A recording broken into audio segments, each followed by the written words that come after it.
옆 사람과 인사합니다. 예수님 안에서 좋은 일이 있습니다. 예수님 안에서 좋은 일이 있습니다. 아멘. 자, 앞에 있는 구호 우리 세 번 같이 선포합니다. 나는 하늘의 복 땅의 복을 받았습니다. 나는 하늘의 복 땅의 복을 받았습니다. 나는 하늘의 복 땅의 복을 받았습니다. 아멘. 하나님 아버지, 우리에게 복 주심을 믿습니다. 우리를 이 자리에 불러주심을 감사합니다. 우리 힘으로 이 자리에 온 것이 아니고 전능하신 하나님께서 우리 발걸음을 주관하여 주셔서 이 자리에 있게 하여 주시고 하나님 앞에 있게 하여 주심을 감사합니다. 하늘의 복으로 땅의 복으로 충만하게 하여 주옵소서. 예수님의 이름으로 기도드립니다. 아멘. 요한복음 21장 15절부터 17절 말씀을 가지고 내 양을 먹이라 라는 제목으로 같이 은혜를 나누고자 합니다. 여러분, 우리가 인생을 살면서 실패하신 경험이 많이 있지 않겠어요? 실패 없이 성공한 사람은 아무도 없을 것입니다. 실패를 통해 가지고 성공이 이루어지는 그러한 일들이 많이 있죠. 그래서 실패가 성공의 어머니다, 그런 말도 있지 않겠어요? 그래서 실패는 누구나 이렇게 경험하는 삶의 한 부분이라고 볼 수가 있어요.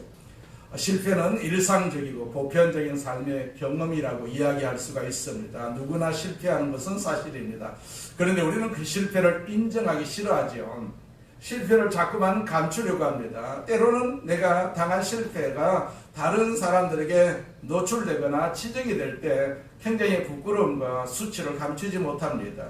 근데 성경에 나오는 모든 사람들은 한 인간의 실패 앞에 정직하다라는 것을 볼 수가 있어요. 우리가 존경하는 성경의 인물들의 그 생애에서 그들의 약점과 부끄러운 실패를 성경 그대로 기록하고 있어요. 왜 실패한 사실을 성경은 그대로 이렇게 기록하고 있을까요? 어쩌면 우리에게 이 사람들의 그 실패를 통해서 더 많은 교훈을 얻을 수 있는 삶의 본보기일지도 모르지 않겠어요? 성경에 실패 없는 사람만 쫙 나와 있으면 우리는 어떻게 하겠습니까? 그 사람들을 본받을 수가 없지 않겠어요? 실패한 사람들, 또 성공한 사람들, 실패 뒤에 성공이 있다는 것을 우리에게 가르쳐 주시기 위해서 그렇게 성경의 인물들, 실패의 인물들, 성공의 인물들을 우리에게 늘 이렇게 말씀하고 있음을 볼 수가 있어요. 자, 오늘 본문에는 베드로의 실패가 본보기로 기록되어 있습니다.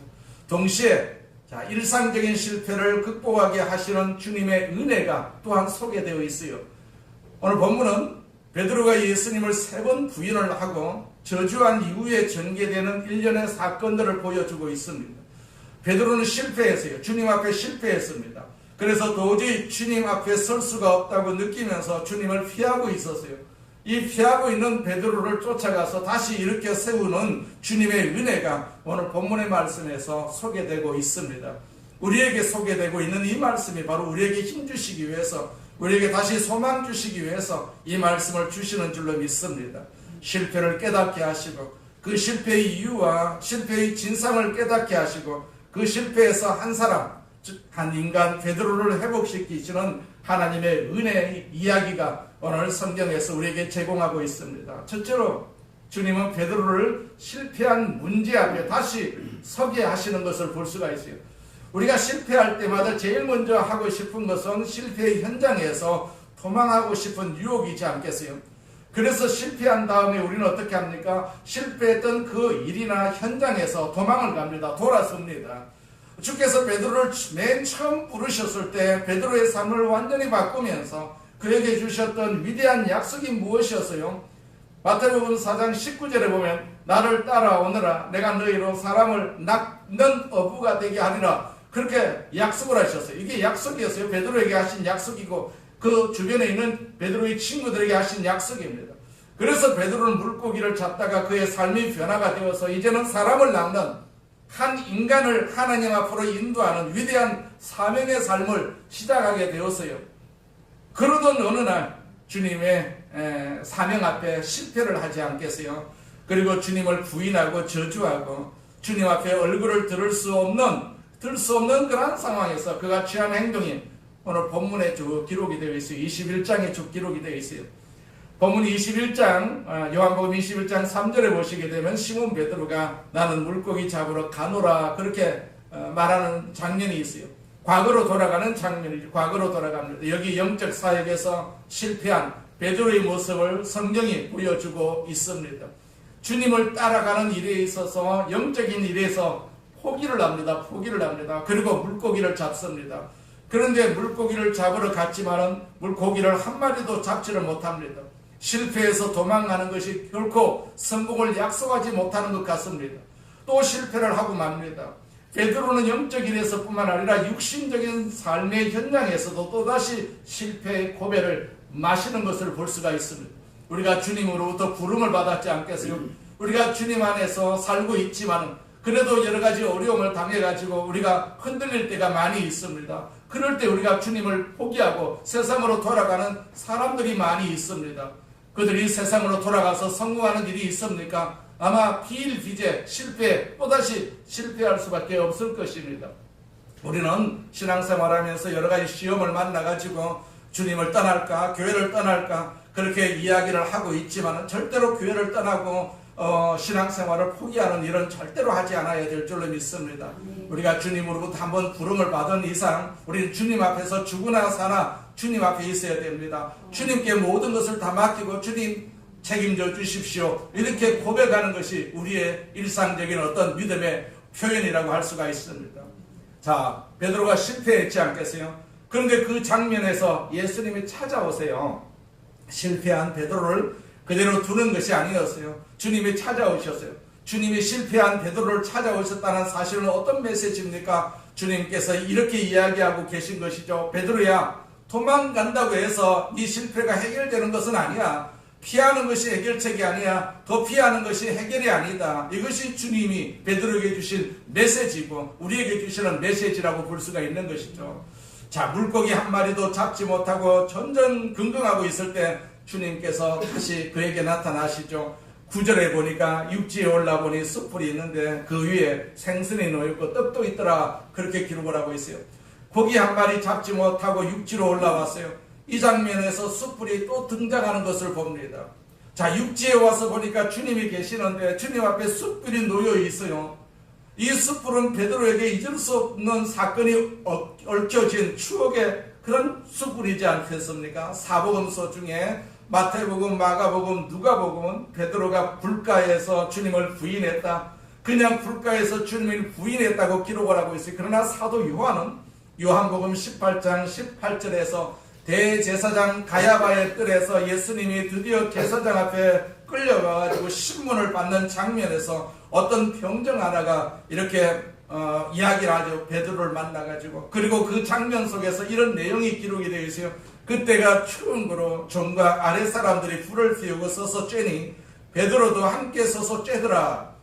자, 숯불을 쬐는 이 장면에서 베드로가 주님을 부인하지 않겠어요? 주님을 부인하고 세상에 나가서 이제 고기를 잡습니다. 그런데 이 해변가에 숯불을 차려놓고 제자들을 기다리시는 주님을 또 다시 만납니다.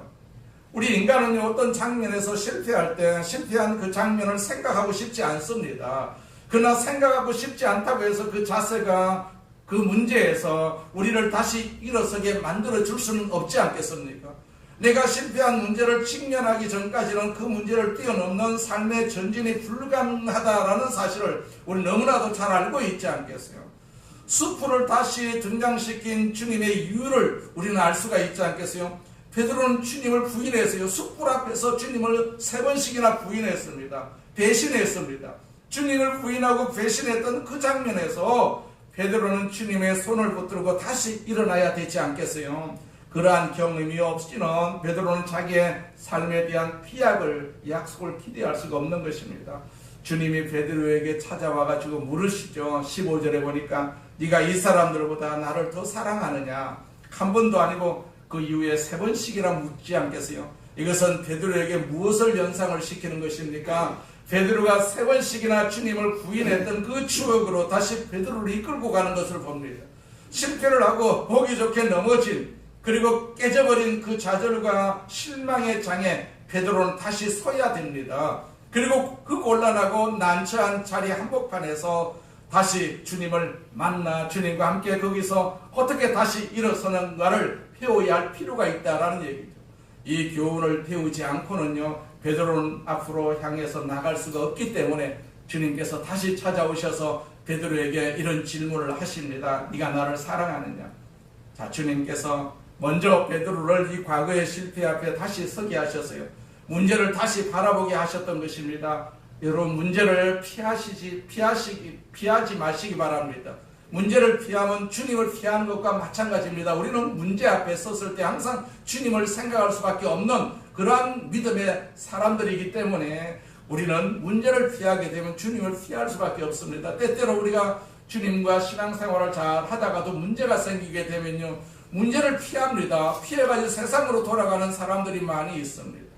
문제 속에 무엇이 있습니까? 문제 속에 해답이 있다는 것을 우리는 신앙생활을 통해서 너무나도 잘 알고 있지 않겠어요? 그 문제 속에 주님이 계십니다. 우리가 문제를 안고 기도원으로 가서 기도하게 되면요, 그 문제 앞에 주님을 만나는 경우가 얼마나 많이 있습니까? 주님, 문제 속에 주님이 계신다라는 사실을 우리는 항상 기억을 하시고, 문제가 있으시다면 그 문제를 붙들고 주님 앞에 기도하시길 바랍니다. 그런 문제 속에 주님을 만나는 축복을 우리가 누리게 될 줄로 믿습니다. 자, 두 번째로 삶에 대한 새로운 동기를 회복시켜 주시는 것을 봅니다. 자, 주님께서 물으시는 질문을 한번 잘 들어보십시오. 15절입니다. 네가 이 사람들보다 나를 더 사랑하느냐? 네가 이 사람들보다 네가 나를 더 사랑하느냐?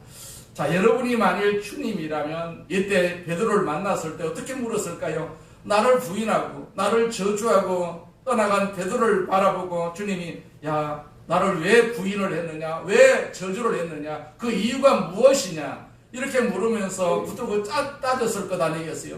그러나 주님은, 주님의 그 질문 방법은 달랐습니다. 네가 나를 사랑하느냐? 전혀 엉뚱한 질문을 하시는 것을 봅니다. 주님께서는 베드로에게 사랑을 확인하는 질문을 던지십니다. 이 질문에 던져진 이 상황이 어떤 상황입니까? 베드로가 다시 물고기나 잡겠다고 와가지고 그물을 던져서 고기를 잡지만 한 마리도 잡지를 못한 상황이지 않겠어요? 그 장면 속에서 자기가 부인했던 주님이 다시 등장을 하는 것입니다. 얼마나 떨렸겠어요? 얼마나 미안했겠습니까? 이제 주님이 어떻게 야단치실 것인가? 주님 앞에 어떻게 내가 고개를 들 것인가? 어떻게 대답을 할 것인가? 하는 수많은 두려움과 불안과 착잡한 그런 생각들이 베드로의 머릿속을 스쳐갔을 것 아니겠어요? 그런데 상황이 어떻습니까? 육지에 올라와 보니까 주님이 숯불을 피워놓으시고 생선을 굽고 계셨어요. 주님이 생선을 이미 잡아놓으셨어요. 잡아놓고 굽고 계셨어요. 그리고 베드로야, 우리 같이 조반을 먹자, 그렇게 말씀을 하시는 것입니다. 베드로는 주님께서 만나자마자 왜 부인했느냐, 왜 도망을 했느냐 이렇게 물으시리라고 생각을 했을는지도 모릅니다. 그러나 주님은 아무 소리도 하지 아니하셨어요. 단지 12절에 와서 보니까 와서 조반을 먹으라, 그 말만 하셨어요. 자, 내게 잘못하고 내 가슴에 상처를 남기고 간 원수를 만났을 때, 자, 우리는 어떻게 하시겠습니까? 주님께 배워야 되지 않겠어요? 주님께 배워야 됩니다. 우리는 잘못한 사람, 억울한 사람을 만나면 다짜고짜 따지기부터 먼저 하지 않겠어요? 분을 풀기 먼저 합니다. 그러나 따지는 것으로 문제가 해결되지 않습니다. 주님의 의도는 베드로를 회복시켜가지고 그가 다시 주님을 바라보고 하나님의 일을 하게 하는데 목적이 있었어요. 그렇다면 다시 주님을 사랑하게 만드는 것이 주님의 목적이지 않겠어요? 그래서 다시 그 일을, 주님의 일을 하게 하시는 것입니다. 그래서 물으시는 것입니다. 네가 나를 사랑하느냐? 네가 나를 사랑하느냐? 실패하고 양심의 가책 때문에 도망가는 베드로를 쫓아오셔가지고 해변가에서 생선 파티를 여시는 그 주님의 놀라우신 그러한 솜씨를 오늘 본문을 통해서 충분히 볼 수가 있습니다. 나에게 찾아오시는 주님, 항상 나에게 찾아오십니다. 우리가 그것을 부인해서는 안 되지 않겠어요? 다른 사람들에게 찾아가시는 주님이시지 나에게는 한 번도 찾아오시지 않았다, 그렇게 말하실 수가 없습니다. 언제나 우리에게 찾아오시는 주님이십니다. 그렇기 때문에 우리는 주님의 손을 맞이하려고, 붙잡으려고 항상 그 손에, 믿음의 손을 가지고 있어야 되죠. 믿음의 손을 가지고 있어야만이 우리가 주님을 덜렁 붙잡을 수가 있습니다. 믿음의 손이 없으면 주님이 찾아오셔가지고 우리 주변에 100명 돌아다니셔도 우리가 주님을 못 알아본다라는 얘기입니다. 그 믿음의 손, 기도의 손이 우리에게 반드시 있어야 됩니다. 그 손은 어떤 손입니까? 주님을 기대하는 손, 주님을 소망하는 손이 바로 그 손이라고 할 수가 있는 것이죠. 자, 주님이 이렇게 사랑으로 그 가슴을 다 녹인 다음에 물어요. 나를 더 사랑하느냐? 이 주님의 놀라우신 모습을 우리가 충분히 이해를 해야 되고, 또 그 주님께서 나에게 질문하시는 그런 물음이라고 우리는 그렇게 생각을 해야 할 필요가 있어요. 오늘 본문에 보면 주님은 제자들을 초청을 하시고 식사가 다 끝날 때까지 한마디도 안 하십니다. 그리고 15절에 그들이 조반 먹은 후에 라고 기록이 되어 있어요. 소화가 다 된 후에 그 다음에 물으시는 것을 봅니다. 자, 네가 이 사람들보다 나를 사랑하느냐? 베드로의 마음속에 다시 주님을 향한 사명과 그 사랑의 동기를 회복시키기 위해서 물으시는 것을 볼 수가 있어요. 베드로의 잘못을 책망하시기는 하는데 그 책망이 감동적이다라는 얘기입니다.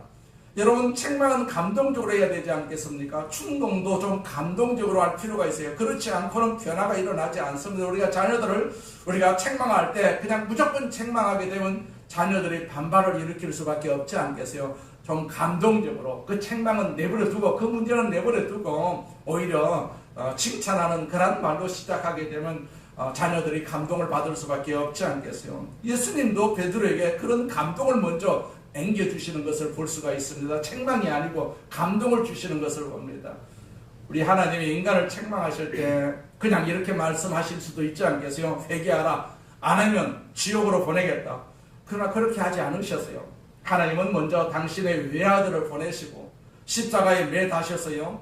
네 죄 때문에 내 아들이 이렇게 죽었노라. 그리고 우리를 감동을 시키신 것 아니겠어요? 이렇게 하는데도 회개 안 하겠느냐? 이 주님의 방법은 감동입니다. 감동. 우리를 그냥 구원시키는 것이 아니라 그 아들을 죽이시면서까지 우리에게 감동을 주신 것입니다. 우리에게 주님의 그 사랑, 하나님의 그 사랑을 주신 것이죠. 그 사랑을 받은 사람은요, 주님을 사랑하지 않을 수가 없지 않겠어요? 하나님을 사랑하지 않을 수가 없지 않겠습니까? 자, 그래서 그분은 나를 감동시키시고 내 삶 속에 들어오셔가지고 내 마음속에 있던 분노와 좌절과 절망의 얼음들을 다 녹여놓으시고 그 다음에 나를 향해서 물으시는 것입니다. 네가 나를 사랑하느냐? 네가 나를 사랑하느냐? 네가 나를 왜 부인했느냐? 그렇게 물으시지 않으셨어요. 물어서 소용없는 질문은 우리가 물을 필요가 없지 않겠어요? 자, 물어야 할 질문을 묻는 것이 더 중요하죠. 베드로는 앞으로 어떤 사람이 되느냐 하는 문제가 주님에게는 큰 관심이었어요. 그래서 물으십니다. 16절에 네가 나를 사랑하느냐? 자, 사랑만 하면 베드로가 다시 주님을 따라갈 것이기 때문에 그렇게 물으신 것 아니겠어요? 베드로에게 닥친 위기는요, 그가 주님을 부인했다는 사실보다 주님을 향한 사랑의 농도가 식어가고 주님으로부터 도피하고 있다는 것입니다. 그것이 더 커다란 문제임을 주님은 아셨어요. 우리 인간에게 이 사랑의 동기만 살아난다면 그의 삶이 다시 회복될 수 있다는 사실을 아셨기에 그렇게 물으셨습니다. 우리도 자녀들이 안 믿고 있다면 믿다가 안 믿는 그러한 자녀들이 들어 있지 않겠어요? 내가 아는 권사님, 태촌의 권사님도 그 자녀가 교회학교 다닐 때 고등학교 때까지 대학교 때까지는 얼마나 열심히 신앙생활을 했는지 모릅니다. 교회학교에서 이렇게 회장 정도 할 정도로 그렇게 신앙이 좋았어요. 매일 와가지고 기도받고 신앙생활에 엄청 열정을 올렸던 그가 주님을 배반했어요. 주님을 배반해가지고 지금은 출세해가지고 저 한국은행에서 이렇게 근무하고 있어도 이혼하고 다시 재혼해가지고 그래도 아직도 예수를 믿지 않고 우리 권사님은 날마다 눈물로 기도합니다. 눈물로 기도합니다. 저한테도 그렇게 부탁을 해도 아직도 돌아오지 않고 다른 짓을 하고 있는 그러한 모습을 본다면 부모로서는 얼마나 안타까울 수밖에 없지 않겠어요? 예수님의 심정이 아마 그러했을 것 아니겠어요? 그럴 때, 자, 우리가 그 아들에게 물어야 되지 않겠습니까? 네가 아직도 주님을 사랑하느냐? 주님을 생각하고 있느냐? 주님을 사랑할 수 있는 그런 믿음이 있느냐? 그렇게 한번 물어보세요. 우리 권사님도 한번 물어보세요. 준용이한테 그렇게 한번 물어보세요. 만나거들라 그렇게 한번 물어보세요. 그런 마음이 내가 주님 사랑하지요. 자, 그런 말만 듣는다면 우리가 얼마나 기쁠 수밖에 없고 소망이 있을 수밖에 없지 않겠어요. 자, 주님은 그렇게 새로운 출발을 위한 동기를 이렇게 회복시켜 주시는 것을 볼 수가 있어요. 세 번째로 베드로가 다시 해야 할 과제를 확인시켜 주시는 것을 봅니다. 15절에 보니까 요한의 아들 시몬아, 네가 이 사람들보다 나를 더 사랑하느냐? 베드로가 대답을 하지요. 주님, 내가 주님을 사랑하는 줄 주님께서 아시나이다. 주님이 이렇게 말씀하십니다. 그러니까 내 양을 먹이라, 그렇게 말씀을 하시죠. 다시 사람을 가르치라고 선언을 하십니다. 맨 처음 베드로가 주님을 따라 나서겠다고 결단을 했을 때 주께서 이런 말씀을 하셨죠. 마태복음 4장 19절에 나를 따라오너라, 내가 너희로 사람을 낳는 어부가 되게 하리라. 그래서 사람을 낳고 또 사람을 새롭게 변화시키는 위대한 일을 했었던 베드로에게 지금 주께서 다시 사랑을 확인시키시고 그의 마음을 씻겨주시고 위로하시고 회복시키신 다음에 말씀을 하십니다. 내 어린 양을 먹이라. 여러분, 주님은 우리의 실패 때문에 우리에게서 돌아서지 않습니다. 이 놀라우신 주님의 은혜를 항상 감사하시기를 바랍니다. 나의 한 번의 실패, 두 번의 실패, 세 번의 실패, 그래도 주님은 한 번 더 기회를 주시는 분이십니다. 여기에 주님의 사랑이 있어요. 주님의 사랑이 있습니다. 그분은 실패 때문에 나를 책망하실 때 사랑으로 내 가슴을 감동시키시면서 내 삶에 뛰어드시는 것입니다. 실패했다고 해서 자격이 없다고 말씀하시지 않습니다. 그렇기 때문에 너는 다시 돌아와야 한다. 그리고 다시 헌신해야 한다. 내 양을 먹이라. 그렇게 말씀하십니다. 무슨 얘기입니까? 너희 나의 실패에도 불구하고 나를 사용하시기를 원하시는 하나님이시다라는 사실입니다. 주님은 베드로 없이도 충분히 얼마든지 하나님 일을 하실 수가 있어요. 그러나 베드로와 함께 베드로를 통해서 일하시려고 베드로를 권면하시는 이 주님의 어떤 이유, 이것은 주님의 은혜다. 은혜밖에 없어요. 은혜밖에 없어요. 베드로에게 주시는 하나님의 사랑이다. 그 이유밖에 없습니다. 9절을 다시 보세요. 숯불에 올라보니 육지에 올라보니 숯불이 있는데 그 위에 생선이 놓이고 떡도 있더라. 이 생선은 누가 잡은 것입니까? 주님이 잡고 장만하신 것 아니겠어요? 그런데 다음 10절에 보니까 예수께서 이르시되 지금 잡은 생선을 조금 가져오라 하시니 제자들이 잡은 생선도 좀 가져오라고 그렇게 말씀을 하십니다. 한 성경학자는 이 본문을 묵상하다가 이런 재미있는 이야기를 했어요. 이 생선 파티는 주님이 잡으신 것만 가지고도 충분하지만 참여의 의미를 주려고 베드로가 잡은 생선도 가져오라고 하셨다. 그렇게 평가를 하고 있어요. 하나님은 우리 없이도 하나님 일을 하실 수가 있습니다. 내 재주 없이도, 내 달란트 없이도 하나님 일을 하실 수가 있습니다. 하나님은요. 그러나 실패와 약점과 결점이 많은 나 같은 사람을 쓰셔서, 여러분과 같은 사람을 쓰셔서 하나님의 일을 하자고 초청을 하고 계신다라는 사실입니다. 이 은혜를 우리가 알아야 되지 않겠어요? 이 은혜를 알아야 됩니다. 그리고 말씀하십니다. 17절 말씀이죠. 내 양을 다시 먹이라, 다시 먹이라. 베드로의 처음 사명이 무엇이었습니까? 사람을 낳는 어부였어요. 그러나 이번에는 그것과는 조금 다르지 않겠어요? 이번에는 양을 먹이라고 했어요. 양을 먹이라. 어떻게 다릅니까? 사람이라는 점에서는 같지요. 사람을 물고기로, 사람을 양으로 비유하기는 했어요. 그러나 처음에는 사람을 낚으라고 그렇게 말씀을 하셨어요. 이것은 전도하는 삶이라고 볼 수가 있죠. 그러나 이번에는 먹이라고 말씀하십니다. 먹이라. 이것은 전도 이상입니다. 전도 이상. 전도한 사람을 기르라는 이야기입니다. 기르라.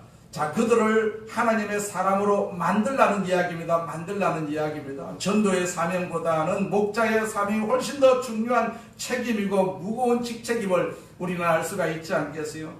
참 놀라운 사실은 주님께서 베드로를 실패해서 회복시킬 때 옛날의 사명을 회복하게 하실 뿐만 아니라 한 걸음 더 나아가가지고 새로운 사명을 더 부과하신다는 것입니다. 이 일을 하라. 낚는 일이 아니라 그를 길러라. 사람들을 길러라. 어떻게 그런 일이 가능합니까? 어떻게 그런 일이 가능합니까? 베드로는 실패를 통해서 이제 성숙한 것이죠. 성숙한 것입니다. 실패를 통해서 성숙한다는 것이 무슨 뜻입니까? 이 재미있는 이야기를, 이 중요한 성경의 선언을 그대로 지나치면 우리가 이 본문을 충분한 의미를 우리가 이해할 수가 없지 않겠어요? 누가복음 22장 31절 이하의 말씀에 보면 시몬아 시몬아 보라 사탄이 너희를 밀가부로 타려고 너희를 요구하였으나 그러나 내가 너를 위하여 네 믿음이 떨어지지 않기를 기도하였노니 너는 돌이킨 후에 네 형제를 굳게 하라. 이 말의 뜻이 무엇입니까? 사탄이 너를 믿음에서 떨어지게 하려고 밀가부로 역사하고 있는데 내가 너를 위해서 기도했단다. 내가 너를 위해서 기도했단다. 하나님이 우리를 위해서 기도하십니다. 우리 자녀들을 위해서 기도하십니다. 네가 생각할 때 네 믿음이 거지 같은 믿음이라고 생각할지는 몰라. 그러나 네가 그 믿음을 그나마 유지할 수가 있는 이유는 내 기도 때문이란다. 내 은혜와 능력 때문에 네가 신앙을 가지고 있는 줄 알아라. 그런 이야기지 않겠어요? 그런 이야기입니다. 그런데 베드로는 누가복음 22장 33절에서 주여 내가 주와 함께 오게도 죽는데도 가기를 각오하였나이다. 그런 말을 합니다. 이게 무슨 말입니까? 주님 걱정하지 마세요. 제가 주님이 가시는 데는 어디든지 가고요. 목숨이 10개, 20개라도 얼마든지 주님을 위해서 내가 바치겠습니다. 이렇게 큰 소리 쳤죠. 그러나 누가복음 22장 34절에 보면 주님이 이런 말씀을 하시죠. 베드로야 내가 네게 말하노니 오늘 닭 울기 전에 네가 3번 나를 모른다고 부인하리라. 자, 왜 주님은 베드로가 실수하도록 허용하십니까? 베드로는 실수를 해야 합니다. 실패를 해야만이 그 실패를 통해서 배워야 할 중요한 교훈이 있었던 것이죠. 그것이 무엇입니까? 그가 자기 힘으로 주님을 위해서 열심히 목숨을 바치겠다고 큰소리 쳤는데 큰소리 치는 밑바탕에는 내 힘으로 무엇이든지 할 수가 있다는 자기 확신이 깔려있다는 얘기입니다.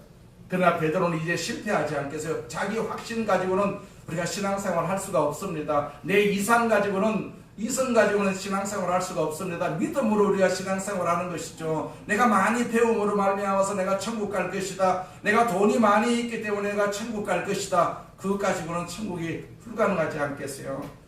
우리는 이 사실을 알아야 됩니다. 내가 큰 소리 치지만은 내 능력과 내 힘을 가지고는 안 된다는 사실을 우리가 철저하게 깨달아야 됩니다. 이 믿음 생활도 내 힘으로는 안 됩니다. 하나님이 힘 주셔야만이 이 자리에 우리가 앉아 있을 수가 있고 기도할 수가 있는 것입니다. 이 교훈이 필요해서 주님께서는요 베드로의 실패를 허용하신 것이죠. 바울의 자만심을 경계하기 위해 가지고 그의 육체의 가시를 허락을 하셨어요. 주님께서 여기 베드로를 겸허하게 낮추셨어요. 주님의 은혜와 도움이 없이 내 힘으로는 불가능해요. 이렇게 주님을 의지하면서 겸허하게 겸손하게 주님을 바라보고 겸손히 그 길을 걸어가는 이 조용한 베드로의 최선의 모습을 우리가 기억할 필요가 있지 않겠어요? 그가 오순절 마가다락방에서 성령을 받고 난 뒤에는 엄청난 일을 하시는 것을 볼 수가 있지 않겠어요? 그것을 주님께서 아셨기 때문에 그러하다라는 얘기입니다. 우리에게도 성령이 임하게 되면 우리 자녀들이 크게 하나님의 뜻을 이루는 귀한 도구로 반드시 쓰임받게 될 줄로 믿습니다. 그렇기 때문에 우리가 포기하지 않고 주님이 베드로를 찾듯이 날마다 우리는 주님의 입장을 가지고 주님의 마음을 가지고 그 사랑을 가지고 하늘의 사랑을 가지고 우리 자녀들을 맨날 찾아야 되지 않겠어요? 날마다 기도해야 되지 않겠어요? 자, 주님께서 실패한 베드로를 부르실 때 이렇게 부르셨어요. 요한의 아들 시몬아 그렇게 부르셨어요. 베드로라고 부르시는 것이 아니라 베드로의 옛날 이름을 부르셨어요. 새 사람이 되기 전에 베드로의 옛 이름을 부르신 것입니다. 그 이름이 시몬이었거든요. 자, 왜 이 장면에서 주께서 베드로의 옛 이름을 부르십니까? 자, 베드로의 옛 이름을 부르심으로 베드로는 과거로 돌아가기 시작한 것입니다. 무엇이 어떻게 잘못되었는가를 다시 보기 시작하게 되는 것이죠. 주께서 베드로의 옛 이름을 부르신 이유는 이것입니다. 시몬아 다시 출발해라. 이제는 나를 바라보아라. 이제는 나를 사랑해라. 그러면 다시 일어설 수가 있다. 여러분 실패하셨습니까? 그 실패가 어떤 실패이든지 간에 신앙의 실패이든지 아니면 사업상의 실패이든지 인간관계의 실패이든지 절대로 우리가 도망가서는 안 되지 않겠어요? 나를 사랑으로 설득하시는 주님 앞에 항상 서 있어야 될 줄로 믿습니다. 그리고 여러분은 할 수 없지만 하나님의 능력으로 할 수 있다는 사실을 우리 날마다 믿어야 되지요. 그리고 다시 우리가 출발할 수가 있는 것 아니겠어요? 어떤 사람이 양 어깨에 치개를 쥐고 물을 날랐습니다. 물통이 양쪽에 달려 있어가지고 오른쪽과 왼쪽에 각각 하나씩 항아리가 있었습니다. 그런데 왼쪽 항아리는 금이가 있었어요. 금이가 있었습니다. 물을 가득 채워서 출발을 했지만은 집에 오면 왼쪽 항아리에 물은 반쯤 비워져 있었어요. 금이 갔기 때문입니다. 반면에 오른쪽 항아리는 가득 찬 모습 그대로였어요. 왼쪽 항아리는 주인에게 너무 미안한 마음이 들어서 그래서 주인에게 이렇게 요청을 합니다. 주인님, 나 때문에 항상 일을 2번씩 하는 것 같아서 죄송합니다. 금이 간 나 같은 항아리는 버리고 새 것으로 쓰세요. 그때 주인이 금간 항아리에게 이렇게 말을 했다고 합니다. 나도 네가 금이 간 항아리라는 것을 알고 있단다. 네가 금이 간 것을 알면서도 네가 금이 간 것을 내가 알고 있으면서도 일부러 바꾸지 않았단다. 우리가 지나온 길 양쪽을 한번 바라보아라. 물 한 방울 흘리지 않는 오른쪽 길에는 아무 생명도 자라지 못하는 황무지이지만은 왼쪽에는 아름다운 꽃과 풀이 무성하게 자라지 않니? 너는 금이 같지만은 너로 인해서 많은 생명이 자라나는 모습이 아름답지 않니? 나는 그 생명을 보면서 즐긴단다. 그렇게 얘기를 했답니다. 많은 사람들이 완벽을 추구하고 있지요. 완벽을 추구하고 있습니다. 자신의 금이 간 모습, 실패의 모습을 수치스럽게 자꾸 여깁니다. 어떤 때는 자신을 가치 없는 존재로 여겨서 낙심에 빠질 때도 있겠지요. 그러나 오히려 세상이 삭막하게 되는 것은요, 금이 간 인생이 아니라 실패한 인생 때문이 아니라 너무 완벽한 사람들 때문이다라는 사실이죠. 여러분, 실패하지 않은 아내입니까? 실패하지 않은 남편입니까? 실패하지 않은 부모입니까? 실패가 없는 자식입니까? 조금 금이 가면 어떤가요? 실패가 있으면 어떤가요? 좀 부족하면 어떤가요? 세상을 황무지로 만드는 것은 똑똑한 사람들이 너무 많아서 그렇다라는 얘기입니다. 그래서 쌍막할 수밖에 없어요. 실패한 나를 주님은 좋아하십니다. 나를 쓰시기 좋거든요. 그냥 결점이 없는 사람은 하나님께서 못 쓰십니다. 안 쓰십니다. 너무 말이 많기 때문에, 너무 이유가 많기 때문에 안 쓰십니다. 그래서 우리를 실패한 자리에 끌고 가셔가지고 우리를 예수 믿게 하시는 것을 볼 수가 있지 않겠어요? 우리가 다 실패했기 때문에 예수를 믿는 그러한 일이 생겼지 않겠어요? 우리의 실패를 주님은 사용하시는 것을 볼 수가 있습니다. 실패와 더불어 주님과 늘 동행하시기를 바랍니다. 오늘 내가 실패했어도 절대로 이 실패가 실패로 끝나는 것이 아니라 다음날 다시 성공으로 이끄는 하나님의 역사가 있다는 사실을 언제나 기억을 하시기 바랍니다. 그렇게 생각하게 되면 우리의 삶에 축복이 넘칠 줄로 믿습니다.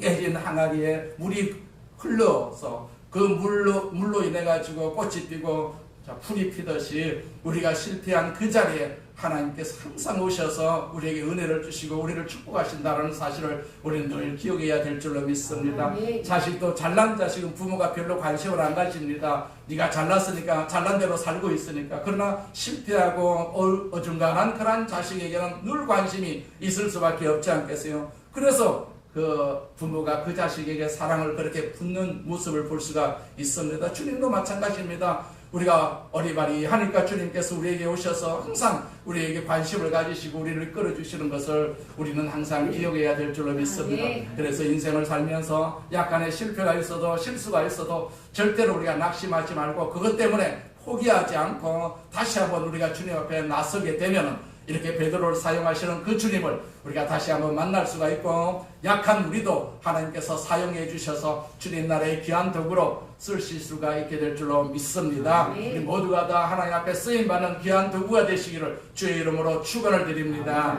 전능하신 하나님 아버지 감사합니다. 우리 아버지 하나님께서 우리를 사랑하심을 감사합니다. 우리를 축복하심을 감사합니다. 우리를 하늘나라의 도구로 삼아주심을 감사합니다. 부족합니다. 부족한 그대로 오늘도 주님 앞에 나왔습니다. 우리를 사용하여 주시옵소서. 우리를 사용하여 주시옵소서. 그래서 예수님의 살과 피를 다시 먹고 마시게 합니다. 하나님 아버지 감사합니다. 주님 영광을 받으시옵소서. 우리 주님 영광을 받으시옵소서. 주께서 함께하여 주시길 감사합니다. 오 전능하신 하나님 아버지 감사합니다. 주님 영광을 받으시옵소서.